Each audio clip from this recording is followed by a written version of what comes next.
तो आज के टॉपिक में हमारे पास नेस्टेड इफ है। जब एक इफ कंडीशन में दूसरी इफ कंडीशन आ जाए तो हम उसे क्या बोलेंगे, नेस्टेड इफ, राइट।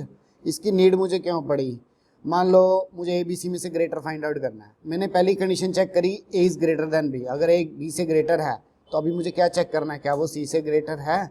तो मैंने एक इफ के अंदर दूसरे इफ का इस्तेमाल कर लिया। मैं इसी एग्जांपल को लेके चलता हूं।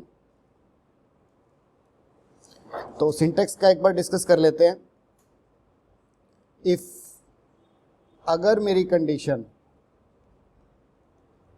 ट्रू है तो मैं ब्लॉक के अंदर आऊंगा। इसके अंदर एक और इफ बैठा,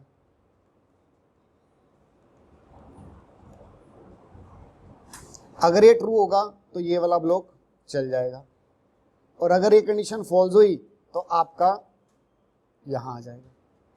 जब एक इफ के अंदर दूसरा इफ आ जाए तो उसे हम क्या बोलेंगे, नेस्टेड इफ। मैं वीएस कोड ओपन कर लिया। वीएस कोड में मैंने एक नया पेज ले लिया, day 9 nested if dot php nif dot php।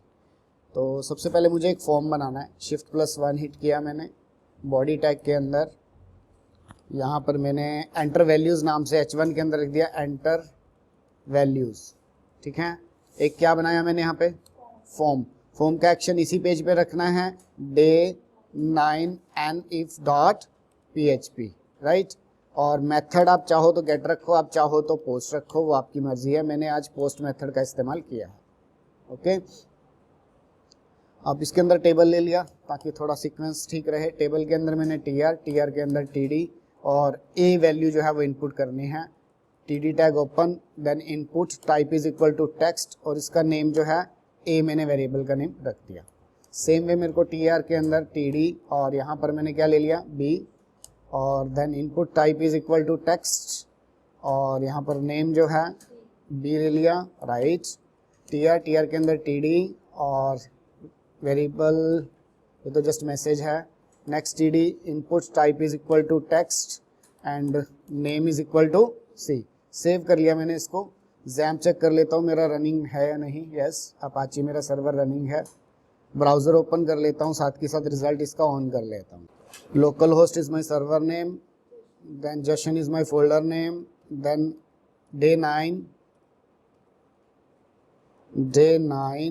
nif dot php directly type कर दिया मैंने, और ये फाइल मेरी रन हो गई। Done, ABC। अब नीचे एक सबमिट बटन चाहिए, ले लेते हैं सबमिट बटन। टीआर के अंदर, टीडी के अंदर मैंने input type is equal to what, submit. Very good, input type is equal to submit. इसको नेम भी डिफाइन कर दो। नेम भी हमने इसका क्या रख दिया, और इसके ऊपर लिखना क्या चाहते हो वो वैल्यू में आएगा। तो मैंने वैल्यू में क्या लिख दिया यहाँ पे, चेक। तो ऑब्वियस है वहाँ पर क्या लिखा आएगा, चेक लिखा आएगा, राइट। अब मैं यहाँ वैल्यूज डालूंगा, लाइक मैंने डाला 3, 2 एंड 1। तो कौन ग्रेटर है तीनों में से, ए ग्रेटर है ना। तो इसके लिए मुझे आज कोड करना है। इसके लिए मैं इस्तेमाल करूँगा नेस्टेड इफ फंक्शन का। तो मैं कोड पे आ गया, नीचे PHP टैग ओपन कर लेता हूँ, HTML के बाहर आ गया, PHP tag open, PHP tag close. इन फॉर्म्स के जो वेरिएबल्स हैं उनकी वैल्यू को मैं वेरिएबल में स्टोर करवा लूँगा। पोस्ट मेथड से वो आ रही है, लेकिन ये तब होगा काम जब मैं सबमिट बटन पे क्लिक करूँगा। तो मुझे ये चेक करना है कि क्या मैंने सबमिट बटन पे क्लिक किया है। तो मैंने यहाँ पर इफ इस सेट फंक्शन का इस्तेमाल किया, $_पोस्ट मेथड, पोस्ट के कौन से वेरिएबल पे मैंने क्लिक किया है, सबमिट पे। अगर मैंने सबमिट बटन पे क्लिक किया है तब ये सारा काम होना चाहिए। एक वेरिएबल ले लिया $A is equal to what, $post का ए वेरिएबल, ए में वैल्यू आ गई। $B is equal to what, $post method का कौन सा, बी, देन यहाँ पर C is equal to $post का सी वेरिएबल। डन। अब मैंने क्या करना है, इसका गेम की तरह खेलेंगे। ए की फाइट करवाते हैं बी से, देखते हैं वो जीतता है या नहीं जीतता। हमें नहीं पता क्या वैल्यू है, राइट। टेक्स्ट बॉक्सेस में क्या वैल्यू है हमें तो नहीं पता। अगर यहाँ पर कौन सा फंक्शन लगा, इफ, अगर $A की वैल्यू $B से बड़ी है, एज्यूम कर रहा हूँ मैं, अगर $A की वैल्यू ग्रेटर देन है किसके, $B के, तो उसकी फाइट किससे साथ कराएंगे जी बताओ, $A की वैल्यू $C से कराएं। अगर वो जीत गया, किससे जीत गया, सी से, तो ऑब्वियस है वो सबसे बड़ा है। तो यहाँ पर मैंने मैसेज लिख दिया ए इज लार्जेस्ट, ए जो है वो सबसे बड़ा है ना। और अगर हार गया तो बताइए कौन बड़ा हुआ, बता सकते हैं? सी इज लार्जेस्ट। क्यों, कारण बताइए इसका? जी बिल्कुल, बी से तो वो पहले ही जीत के आया था, लड़ाई तो ए और सी की रह गई थी। अगर ए जीत गया तो ए सबसे बड़ा है, और अगर हार गया तो बिल्कुल बूलियन वैल्यू ट्रू और फॉल्स। अगर ए ग्रेटर देन बी ट्रू निकलता है तो अंदर आके चेक करेंगे ए ग्रेटर देन सी को। ट्रू निकल गया तो यस ए इज लार्जेस्ट, और अगर फॉल्स निकल गया तो सी इज। ये इस इफ का ब्लॉक है, एक बार थोड़ा यहाँ, हाँ ये इस इफ का ब्लॉक है, राइट। इसका एल्स ब्लॉक बनाता हूँ। ऐसा भी तो हो सकता है कि बी जो है वो बड़ा हो और ए जो है वो, तो एल्स के बाद यहाँ पर स्पेस दे दिया इफ डॉलर बी को चेक करना पड़ेगा किसके साथ, डॉलर सी के साथ, क्योंकि उसकी सी के साथ तो फाइट करवाई ही नहीं। ए से तो वो जीत गया, लेकिन किससे रह गया अब, सी से। अगर जीत गया तो हम क्या करेंगे, यहाँ क्या मैसेज लिखेंगे, इको बी इज लार्जेस्ट। क्या लिखेंगे, बी इज लार्जेस्ट।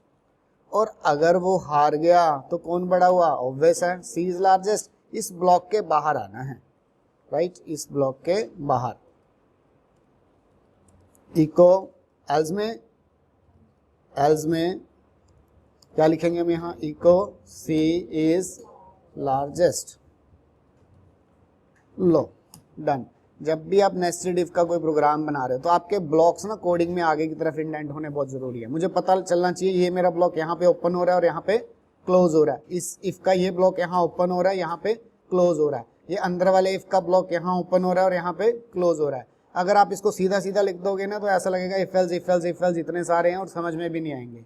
तो नेस्टेड इफ के अंदर जो अंदर वाला इफ है उसको थोड़ा इंडेंट करके अंदर की तरफ रखना है। टेस्टिंग करें, सेव करें। ब्राउजर पे ऑलरेडी हमारा प्रोग्राम रन हो चुका है। इसको रीलोड करते हैं और वैल्यूज 3 to 1 डाल के चेक करते हैं क्या रिजल्ट आ रहा है, ए इज लार्जेस्ट। और अगर मैं यहाँ वैल्यू डालूँ 1, 2 और 3 तो कौन लार्जेस्ट है बताइए, सी इज लार्जेस्ट। तो हमारा सॉफ्टवेयर क्या बोल रहा है। और अगर बी को बनाते हैं 1, 3, 2 तो कौन लार्जेस्ट है, इसका मतलब हमारा सॉफ्टवेयर बिल्कुल ठीक प्रॉपर रनिंग कर रहा है। हो रहा है जी प्रॉपर रन। टॉपिक का नाम था नेस्टेड इफ। जब एक इफ के अंदर दूसरा इफ आ जाए उसे क्या बोलेंगे, नेस्टेड इफ। डन जी, करके दिखाइए फिर मेरे को।